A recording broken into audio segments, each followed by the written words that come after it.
Yo, great Sunday. Today's Sunday, right? Yeah, great Sunday, February 27th. All right, beautiful people. And you ugly mofos as well. Great Sunday to you all. All right, it's a great day. Check it. Do not boast about tomorrow, for you do not know what a day may bring forth. All right? Some wisdom from King Solomon.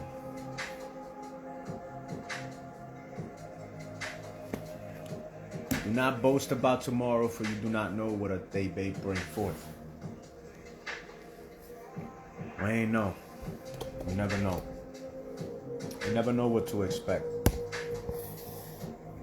Only thing you can control is your actions. You can't control the happenings of the world. You can't control the happenings of the world. You can only control the happenings within yourself, within the kingdom of your mind, within your body, the actions that you take, the liberty that you take advantage of with your free will, your liberty of choice. What you do with that, that is totally your doing.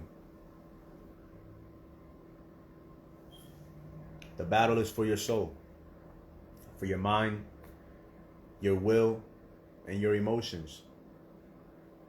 Your mind, what you think, your will, what you do, and your emotions, how you feel. That's what the battle is for.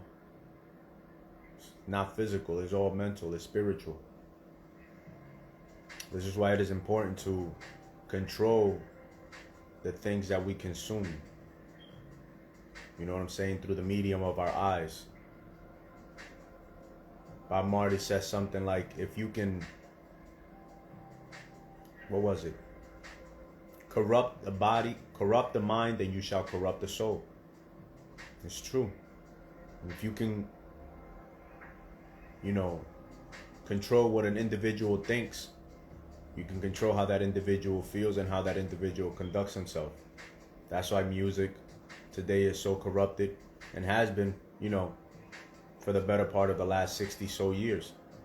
This is why the televisions consistently tell lies to our visions and sell us, the propaganda, the disinformation, the misinformation that causes us to feel the ways that we feel and to think the ways that we think, so that we can conduct ourselves in the actions that make most sense for them and to their benefit, to our expense. We're only mind. We're just an animal that can think. It's the only differentiating factor between us and any other being in the animal kingdom. We can think. We can create with our thoughts, or we can destroy. We can hate, we can love, we can appreciate, or we can depreciate. You know what I'm saying? We can encourage, or we can discourage others. We can criticize, or we can inform, or disinform. Right? We can ask wise questions, or we can simply waste our times criticizing. It's up to each individual to choose. God is each and every one of us, living as each and every one of us. You know what I'm saying? Whether you believe in a religion, you practice a religion, or you believe in any God or whatever, at the end of the day, you are consciousness having a human experience. Science, metaphysics, or not even metaphysics, but physics, quantum mechanics, quantum physics, all that stuff says it. We are just consciousness. We are,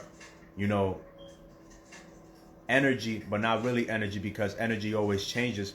But we are pure consciousness having a human experience. Science shows that, our brain continues to operate even minutes after the heart has stopped operating. Minutes after our death, our brain is still releasing chemicals, i.e. dimethyltryptamine, the dream chemical, the same chemical found in the ayahuasca plant that is brewed in the Amazonian rainforest. The chemical blend that the Amazonians got from the jaguars. We're just the animal that can think. That's the only differentiating factor between us and any other animal, between a pig, a horse, a dog, anything. It's the fact that we can think. That is the only thing that is made in the image of the Most High, of consciousness, our mind. The mind. That's why the first law of the universe, out of 7 Hermetic law, and of the 12 is that all is one. The all is mental. It's all in the mind. Everything we create is in our mind. This is why the war is for the mind, for the soul. The soul is the mind. The soul, the mind is what is made in the image of the Most High. God, Allah, Krishna, whatever you want to call it. That divine, wonderful, magnificent entity, or, beingness, essence, that eternal, ever-present force that gives us all life and makes us feel joy when we feel gratitude in our heart. That's all we are. And, there are forces in the universe, individuals that have, throughout the centuries and millennia, learned that when individuals are ignorant of these facts, they can be used to their detriment for the advantage of those individuals that understand some of these laws, but which choose to not adhere to these laws. They choose to violate them at their will for their own selfish benefits, for their own selfish gains, right? For their own material gain. That's why the Constitution of this country says life, liberty, and the pursuit of happiness rather than the pursuit of private property. Because the individuals that own private property did not want the constituency that read this document to understand that they have the right to pursue the ownership of private property. Ownership. You have the right to have your own piece of land on this earth, like every other human being, and you have the right to cultivate that land, and no one has the authority, right, to come and take or touch or try to take from you your plotted land, because that is,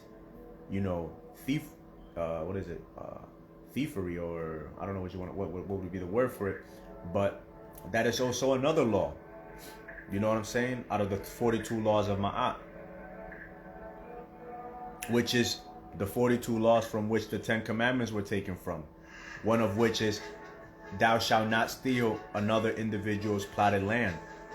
Like one of the final laws, thou shalt not hurt any children, but which is not in the 10 commandments, but which these individuals in these high places of authority that violate these laws violate. Why do you think in America over 400,000 children go missing every year? 300 or so, something like that, according to FBI statistics. And millions worldwide. Human trafficking. What do you think that's just? No. All of these things has their reasons, and it is in our individual inability to adhere to the unspoken laws that are within our heart, within our beingness. We have two voices. Just how we see in the cartoons. We have an angel on one side, i.e. the positive messenger. We have a demon on the other side, i.e. that ego-centric voice that's always telling us to do whatever it is that we feel like doing and that we want to do, rather than what we have to do, what we should do, what we must do, what is right. Even though it might not be pleasurable or pleasant at that moment in time, we have that other one saying that that's not what feels good. That's not what, you know what I'm saying? That immediate gratification versus that long-term result. And the right voice is always louder, but the other voice is always more consistent. It's always just there, like a contentious, argumentative woman. This is just always there, just nagging. You know what I'm saying? You can do whatever you want. That's how I felt earlier. I didn't want to get my numbers done. I was like, damn, I already ate. I just want to chill. I want to take a nap. And it was like, nope, you already took a nap earlier. It's like, damn, look at the time. It's about to be 9. Shit. You know, and then that other voice was like, you know what would make really good sense? If you put on your sweats, you put on a sweat top, you put on your sneakers, and you go outside and work on your knees. Go do another mile. It's like, ah, damn, but it might be cold outside. Doesn't matter. Go get it done. You did it yesterday. Look how good you felt afterwards. And so I went and did that. You know, I went and did that. And as I'm doing it, I'm like, you know what? After we done with it, we might even feel warm enough to get our numbers done, to get our reps done. And so as soon as I got in the crib, you know what I'm saying? I just dropped the top and came and I didn't even turn on the lights. Everything was just dark, and I just started doing my numbers. Got through 1,000. You know what I'm saying? Got through a nice little 1,000 reps of total, you know, legs, upper body, and core. And here we are. You know, took a nice cold shower. As before I hop in the shower, I'm listening to my guy Billy Osbrook, and you know, he's just spitting that motivation into my ear. It's like, yo, sometimes you're gonna have to do uncomfortable shit. You know what I'm saying? Things that you don't feel like doing, but what you know you have to do, that you should do. That it just, you know, it sucks in the moment, but in the long run, you're cultivating that individual that you do want to be. That you're thankful for having, you know, the capacity to become. That's all you should keep in mind. Always make measurable progress in reasonable time. Always seek to make measurable progress in reasonable time. You're not always going to be perfect, but so long as you remain consistent, family, you can achieve anything in life. If you stop watering the seed in those most important and vital stages, then that seed will never grow into whatever it needs to grow into, so that it can begin to function on its own. You know what I'm saying? So that it can begin to grow and flourish on its own. It's the same thing with your business. It's the same thing with your life and lifestyle. The life and lifestyle that you want to cultivate for yourself. Why? I don't know why. You know your why. Maybe you want to give something to your family that they never had. You want to give something to yourself that you never had. You want to go places that you were never able to go as a child, or take your children or your children's children to places that they would never have gone had you not done the works that you chose to do, so that you can have the life and lifestyle that you now are able to cultivate for yourself. It is all mental. You must believe it possible. If you don't think you deserve it, ask the Most High. Close your eyes and ask, do I deserve the things that I seek? Do I deserve the things that I have in my heart that I want? That ever-present and omnipotent force, that voice is going to speak. Don't doubt it. Don't question it. Listen to the loudest one, and then go full faith, and confidence, and work on those tasks that you need to work on, and develop the kind of mindset and the skill sets necessary to, facilitate the opportunities that are necessary for you to become the person that you need to become, so that you are able to see the problems to which you are now, ready and able to bring some solutions to. There are many problems in this world. A lot of people became millionaires. They gained financial independence through solving problems from other people. Whether it is doing somebody's taxes, being a teacher, being an engineer, a pilot, an airplane mechanic, whatever it is, creating Amazon,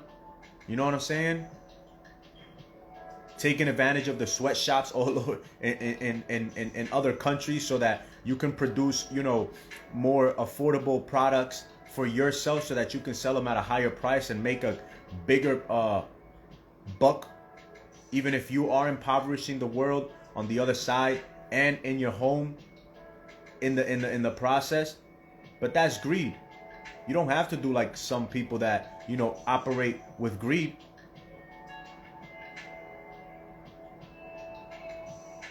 When you look at a lot of these companies that we have in America today, like the really old ones like Walmart and Ford, they did not start how they operate today.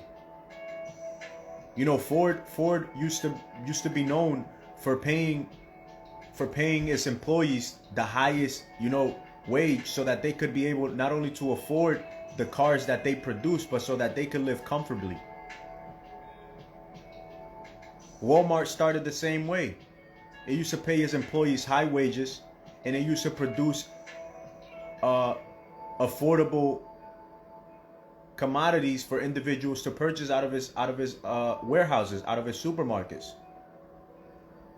It is only when individuals started focusing more on the benefit of the shareholders, you know what I'm saying, they forgot about the employees and the customers, that things, began to go sideways for many of these companies that still are worth billions of dollars, but that they are not, as relied upon and looked upon by the society for, the great benefit that they once provided to the society. Why? Because when you lose sight of your why you start doing what you're doing, what and how is what matters. You start looking at profit rather than at value. So always seek to add value, family, in everything that you do. Seek to bring value to your own life, and seek to reciprocate and give value back out. The more you give, the more you open yourself up to receive. There's something in the good book that says, like, those who feed, those who help the needy, the hungry, and the children, it's as if they're helping God. You know what I'm saying? Because as I have said, and as many others have said before me, God is each and every one of us. So when you help a brother, you're helping yourself out. That's why there's that saying, love thy brother as thyself. Damn, I'm looking at my notes and I'm like, damn, bro. I don't know if it was like, yo, you got a big nose, bro. But that's besides the topic. But yeah, you get what I'm saying, family? Do unto others as you would have. Don't get so lost in what's going on in the universe that you can't control. That is out of your control. Do the best that you can with what you have. Appreciate the peace, the serenity, the calmness, the richness, the abundance that you can now enjoy, and do the best that you can with it. Make the best of it. Do not just, take these things for granted. Have much gratitude in your heart, because in the blink of an eye, things can be taken away from us, and we never know when. So, do what you can with what you got, wherever you are, and with much gratitude, embrace every day for the fortunes that they bring, because there's a lot to be gained in every day. Today is the first day of the week. Look at the calendar. Alright? Tomorrow's Monday, Moon Day. So go to sleep with gratitude and wake up with gratitude, because there are many that are going to sleep tonight and they won't wake up tomorrow. So wake up with gratitude each day. Let that gratitude mold your attitude. Let it be reflected in your personality. And let that personality that you walk through life be what allows you to create a wonderful character of values, morals, and ethics that allows you to cultivate a life and lifestyle worth sharing with others around you. Other than that, you have a great evening. All right? Do your utmost to live consciously. That's why we call ourselves super conscious living. All right? Aim to live consciously. Aim to be mindful, respectful, loving, and trusting of yourself and of the Most High by doing the best that you can and doing as much right as you can, especially when nobody is watching. All right, fam? 1.